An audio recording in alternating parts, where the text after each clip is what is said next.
Baiklah, pada pertemuan kali ini saya akan menerangkan masalah rumus-rumus trigonometri yang sering digunakan dalam memecahkan soal-soal fisika. Nah, kelompok rumus yang pertama adalah ini ya. Kalau ada sin min alfa itu sama dengan min sin alfa, cos min alfa sama dengan cos alfa, tan min alfa itu sama dengan min tan alfa. Nah, saya beri contoh misalnya kalau ada sin min 30 derajat itu sama aja dengan min sin 30. Jadi ini sama aja dengan min setengah. Yang kedua, misalnya ada cos min 60 derajat. Nah, itu sama saja dengan cos 60 derajat. Jadi minnya hilang. Langsung berarti cos 60 derajat sama dengan setengah. Terus yang ketiga, misalnya ada tan min 45 derajat. Itu sama aja dengan min tan 45. Sehingga hasilnya di sini adalah min 1. Nah, kelompok rumus yang kedua, kalau ada sin alfa itu sama dengan sin beta, cos alfa sama dengan min cos beta, tan alfa sama dengan min tan beta, dengan ketentuan alfa ditambah beta itu 180 derajat. Contoh misalkan ada sin 120 derajat, itu sama aja dengan sin 60. 120 tambah 60 adalah 180.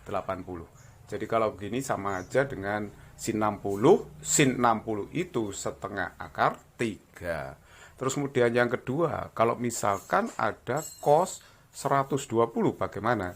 Maka ini sama aja dengan min cos 60. Nah, min cos 60 itu sama aja dengan min setengah. Terus kemudian yang ketiga, kalau ada misalkan tan 135 derajat. Nah, itu sama aja dengan min tan 45 derajat. Perhatikan ini jumlahnya semua 180 ya. Nah, ini berarti sama aja dengan min tan 45 itu 1. Berarti tan 135 itu adalah minus 1. Rumus yang ketiga, jika ada sin alfa itu pasti sama dengan cos beta, asalkan alfa plus beta itu 90 derajat. Contohnya adalah kalau ada sin 60 derajat itu sama aja dengan cos 30 derajat. Jumlahnya 90 ya. Jadi ini sama aja dengan berapa kalau begitu? Cos 30. Cos 30 itu adalah setengah akar 3. Misalkan lagi, disuruh menghitung misalnya cos 53 derajat berapa? Itu sama aja dengan sin 37 derajat. Ini saya jumlahkan 90 derajat ya. Jumlahnya harus 90.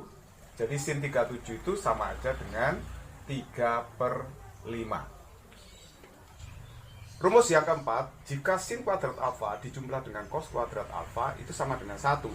Nah, ini saya beri contoh, misalkan diketahui sin alfa 0,6, berapa nilai dari cos alfa.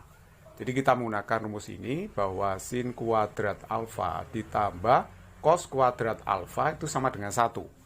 Sin kuadrat alfa berarti 0,6 kuadrat ditambah cos kuadrat alfa sama dengan 1. Berarti cos kuadrat alfa 1 dikurangi 0,6 kuadrat. 1 kurangi 0,6 kuadrat. Ini 0,36 berarti 0,64. Jadi nilai cos alfanya itu adalah di akar. Akar 0,64 adalah 0,8. Nah, rumus yang kelima, kalau ada tan alfa itu pasti sama dengan sin alfa cos alfa. Saya beri contoh. Misalnya sin alfa diketahui 0,8, cos alfa diketahui 0,6. Berapa nilai dari tan alfa? Maka tan alfa itu tinggal membagi sin alfa dibagi dengan cos alfa. Jadi 0,8 dibagi 0,6. Jadi 8/6 hasilnya berarti 4/3.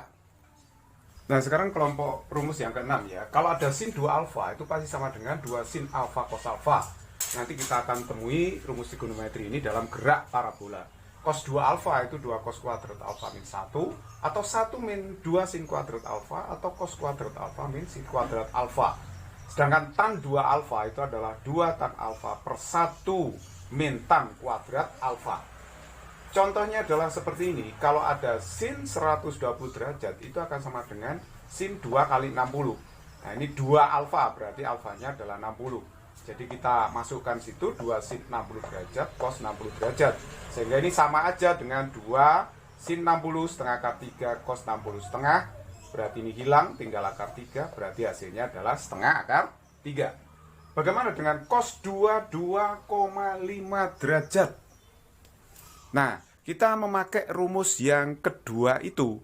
Kita masukkan aja. Jadi kalau cos 22 setengah derajat, itu berarti alfanya kita ambil 22 setengah derajat. Perhatikan baik-baik, kita pakai rumus yang kedua ini ya. 2 alfa berarti 2 kali 22 setengah. Cos 45 sama dengan cos, nah ini cos kuadrat 2,5 derajat dikurang 1. Seperti itu. Cos 45 derajat itu kan setengah akar 2. Nah ini 2 cos kuadrat 2,5 derajat min 1. Berarti 2 cos kuadrat 22 setengah derajat itu sama dengan 1 ditambah setengah akar 2. Sehingga kalau kita mencari cos kuadrat 22,5 derajat itu sama aja dengan setengah 1 plus setengah akar 2. Jadi kalau cosnya saja, cos 22 setengah derajat itu bernilai akar setengah 1 plus setengah akar 2. Seperti itu. Contoh yang ketiga, kalau ada misalkan tan 120 derajat. Nah, itu bisa diurai menjadi 2 tan 60 derajat. Jadi kita pakai rumus yang ketiga ini ya. Pakai rumus yang ketiga ini. Jadi 2 tan 60 derajat dibagi dengan 1 min tan kuadrat 60. Jadi kalau begitu ini sama aja dengan 2 tan 60 itu akar 3 ya. Jadi ini 1 min akar 3 di kuadrat. Jadi ini 3 kan. 1 min 3 min 2. 2 bagi min 2 min 1. Jadi min akar 3. Nah sekarang kelompok rumus yang ketujuh. Jika ada sin alfa plus minus beta itu sama dengan sin alfa cos beta plus minus cos alfa sin beta. Kalau ini cos alfa plus minus beta itu sama dengan cos alfa cos beta plus min plus ya, min plus sin alfa plus sin beta. Kalau ada tan alfa plus minus beta itu sama dengan tan alfa plus minus tan beta per 1 min plus tan alfa tan beta. Nah sekarang saya akan beri contoh, misalkan ada sin 75 derajat, itu berapa nilainya? Nah ini kita pecah, sin 75 derajat itu kan sama aja dengan sin 45 derajat ditambah 30 derajat. Jadi ini kita gunakan rumus yang pakai plus ini. Jika sinnya ini yang dipakai plus, yang atas, maka ini juga yang atas ya, plus. Kalau ini min, maka di sini yang pakai min. Jadi kalau begitu ini sama aja dengan sin alfanya adalah 45 derajat, betanya adalah 30. Jadi cos 30 derajat, karena ini plus pakai plus, cos 45 derajat dikalikan dengan sin 30 derajat. Jadi sin 45 setengah akar 2. Cos 30 itu setengah akar 3. Cos 45 setengah akar 2. Sin 30 itu setengah. Jadi kalau gitu hasilnya adalah berapa ini? Ini seperempat akar 2 sama ya. Jadi kita keluarkan seperempat akar 2 akar 3 plus 1. Nah itulah nilai dari sin 75. Contoh berikutnya nomor 2. Cos 15 derajat itu berapa? Cos 15 derajat itu bisa dipecah menjadi cos 45 derajat dikurangi 30 derajat. Jadi kita pakai rumus yang mana? Pakai rumus yang ini. Cos alfa min beta sama dengan cos alfa cos beta plus sin alfa sin beta. Jadi kalau pakai operator min yang bawah, maka ini juga yang bawah ya, plus yang dipakai. Jadi kalau begitu kita urai cos 45 derajat min 30 derajat menjadi cos 45 derajat cos 30 derajat plus sin 45 derajat sin 30 derajat. Jadi kita tinggal menghitung aja, ini saya taruh sini ya. Cos 45 itu adalah setengah akar 2, cos 30 setengah akar 3, sin 45 itu setengah akar 2, sin 30 itu setengah. Jadi kalau begitu, ini kita lihat yang sama itu seperempat akar 2 di sini ya, seperempat akar 2. 1/4 akar 2 saya keluarkan akar 3 plus 1. Nah, inilah nilai dari cos 15 derajat. Nah, rumus yang ke-8 ini sangat penting sekali. Biasanya kita menggunakannya untuk menurunkan persamaan, misalnya gelombang stasioner, kemudian perpaduan getaran. Nah, ini kita butuh rumus-rumus seperti ini ya. Contohnya adalah kalau misalkan di sini ada sin 120 derajat ditambah dengan sin 60 derajat, itu boleh aja menjadi begini.